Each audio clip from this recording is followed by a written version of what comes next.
Hola a todos. Bueno, espero que se encuentren bien. Continuando con las clases remotas del seminario de fútbol en perspectivas de géneros en plural, recuerden, y sexualidades también en plural. Vamos a comenzar a desarrollar el tema de la enseñanza del fútbol, ¿no? Cuando los profes nos ponemos a pensar sobre la enseñanza del fútbol, ya no como entrenadores solamente o entrenadoras, empezamos a pensar qué ha hecho la educación física con nosotros, qué herramientas nos ha dado, ¿no? Y bueno, podemos pensar, eh, de hecho, bueno, me pasa que pasará a usted también, en algún momento de la noche o del día surgen ideas y uno las tiene que ir plasmando. Albert Einstein tiene su fórmula, eh, y yo tengo otra, que me hace pensar sobre la enseñanza, el aprendizaje motor, ¿no? ¿Qué aportes ha hecho? Si nos ponemos a ver aquí esta fórmula donde habla del etos sobre el acto motor, propiamente dicho, nos va a dar como resultado la técnica. Y quizás es esa la consecuencia de lo que uno ve cuando enseña. Entonces podríamos pensar que está constituida por el espacio, el diálogo, ¿no? La relación dialéctica entre el espacio, el tiempo y el objeto. ¿Por qué? Si pensamos en el espacio, ¿cómo construye la idea espacial un niño, una niña, una niña a determinada edad? ¿Por qué, por ejemplo, se empieza la natación en un espacio de una pileta chiquita? Bueno, la pregunta es, ¿por qué no hacemos eso en el fútbol? ¿Por qué no empezamos a jugar en espacios chicos? La otra pregunta sería, ¿hasta qué edad? El espacio pequeño y después luego más amplio va a facilitar la percepción que después vamos a ver en qué consiste. Este espacio se ve acompañado de un tiempo totalmente subjetivo, donde ese tiempo me pone en situación de poder coordinar cierto movimiento.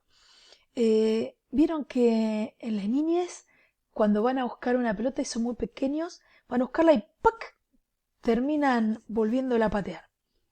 Siguen caminando, ¡pac! Y recién después de un rato empiezan a coordinar ese tiempo y agacharse antes o no patear en el momento que van a tomar la pelota.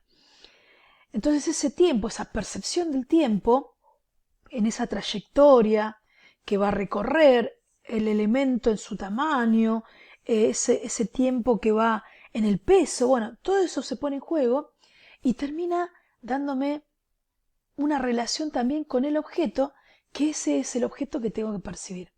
¿Por qué damos pelotas chiquititas en las pequeñas o en las pequeñas?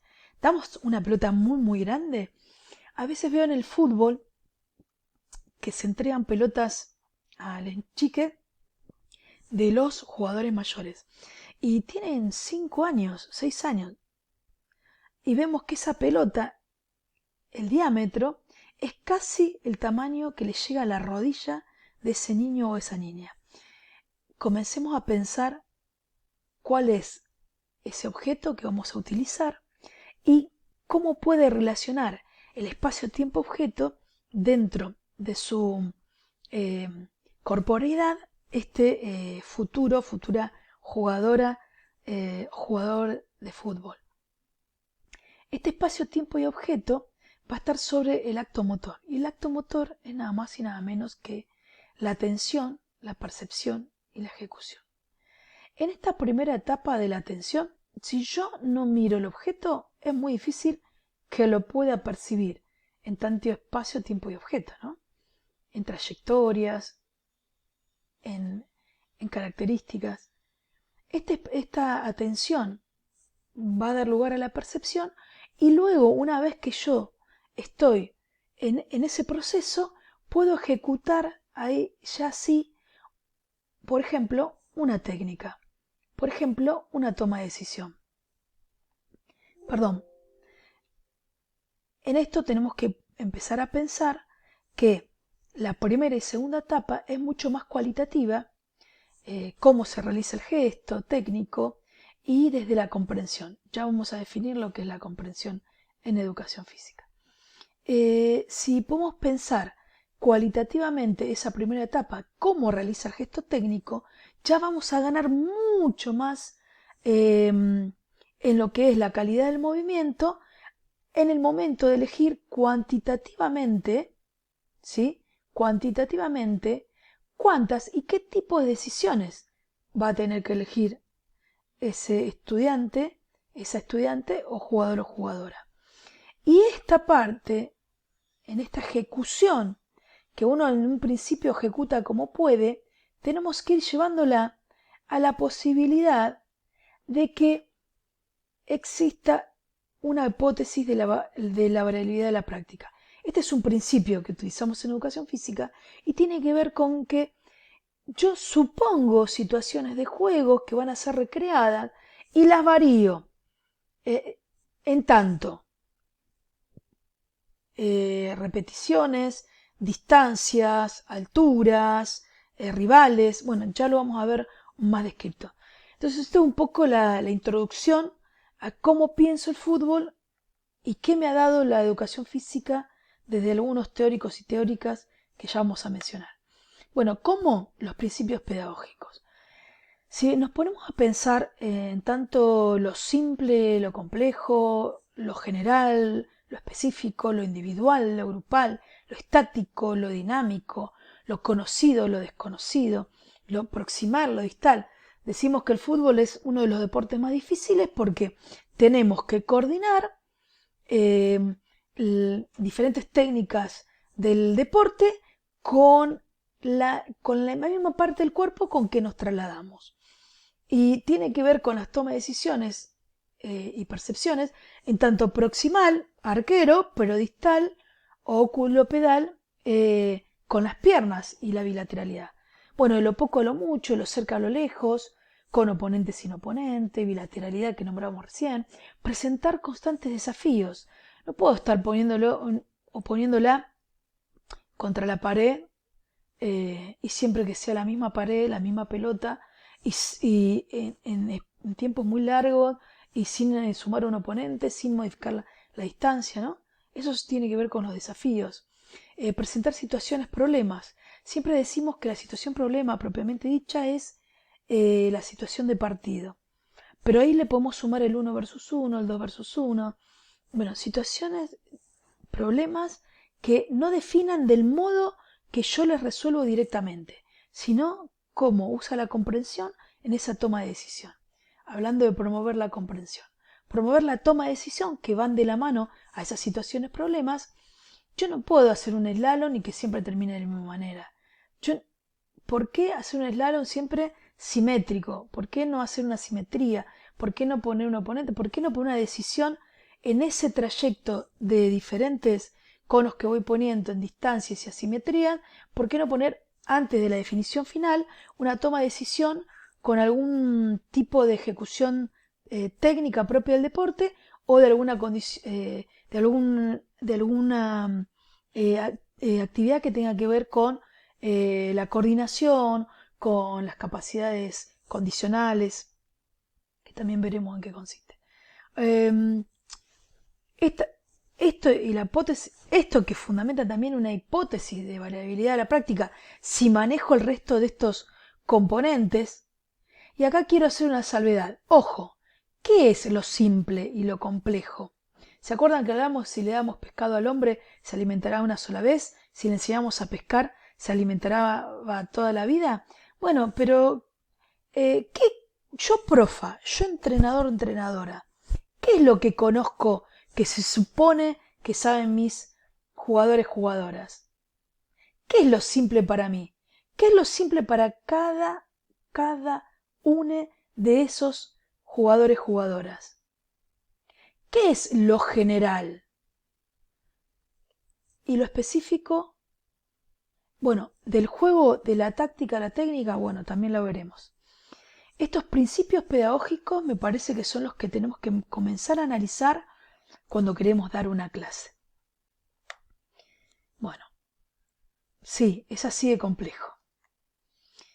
¿Qué aportan los diseños curriculares desde estos principios pedagógicos? Dicen, ¿cuáles son las estrategias de enseñanza?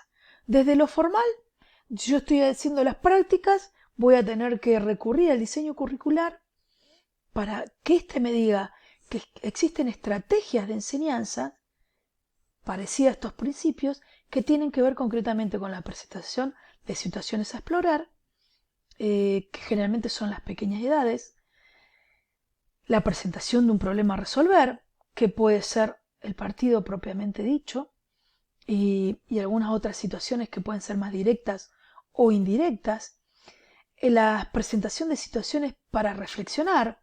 Bueno, esto tiene más que ver con el análisis de la táctica. Yo también puedo pensar la técnica, la puedo ir describiendo y llegado el momento, esa situación de reflexión tiene que ver con eso. ¿Es igual pegar con la punta del pie que con el borde o con el empeine alto? ¿Es igual una salida táctica por derecha o por izquierda? ¿Es igual salir con tomar la salida del partido con más marcas, menos marcas, con más gente dentro del círculo por afuera?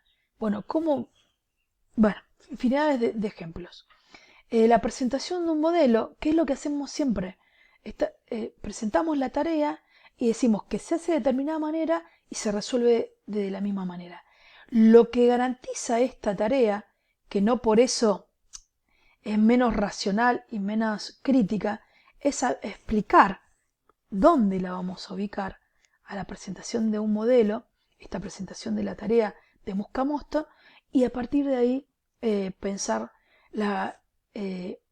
una tarea que esté en relación a esta toma de decisiones para no creer que una ejercitación es un drill cerrado.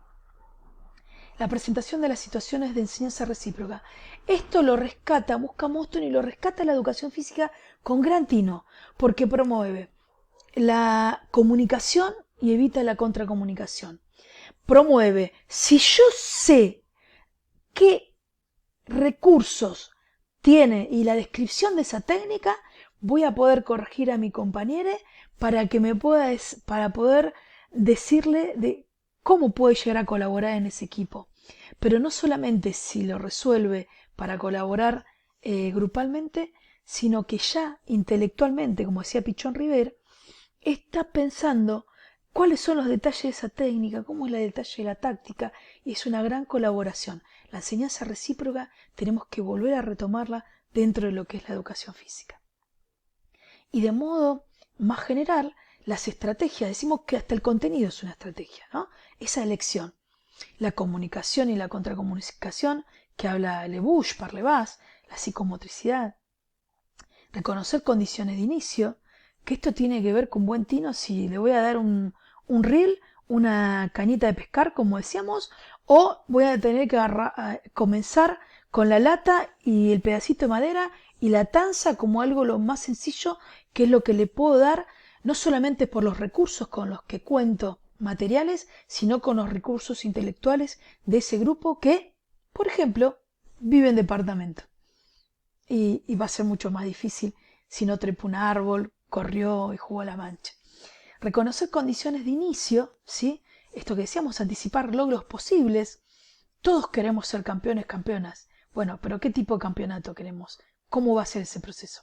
La grupalidad que nos habla de la inclusión, las prácticas democráticas, ¿sí? Prácticas democráticas. Todos y todas tenemos la posibilidad de participar en decir qué es lo que queremos, qué es lo mejor para esa situación y para ese aprendizaje de la técnica. La enseñanza recíproca, que como estrategia también tenemos que rescatar nuevamente. La comprensión, que ya la vamos a desarrollar más adelante, que tiene que ver con esto de poder tomar un recurso de esa clase, de esa enseñanza de mi profe y poder llevarla adelante.